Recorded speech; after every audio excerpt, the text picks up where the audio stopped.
بسم الله والحمد لله والصلاة والسلام على رسول الله. اما بعد، حقیقت چیست؟ حقیقت این توحید است. حقیقت این یکتا پرستی است. حقیقت این ترک کردن شرک است و کفر ورزیدن به طاغوت است و به ملت ابراهیم علیه السلام پیرو شدن است.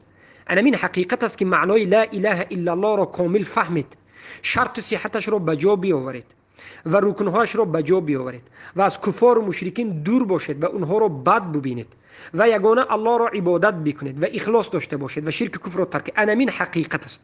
وقتی که همین حقیقت را کردید، شما البته که به الله نزدیک میشوید، دوست الله میشوید، ولی الله میشوید و الله شما را کمک میکند و همه گناه های دیگر را ترک کردنش برای شما آسان میشه. خیلی که گفته شده که و گناه کبیره بسیار دارم و ادامه داده ایستادم، توبه کردن نمیتونم. به خاطر چی؟ به خاطر چی توبه کردن نمیتونید؟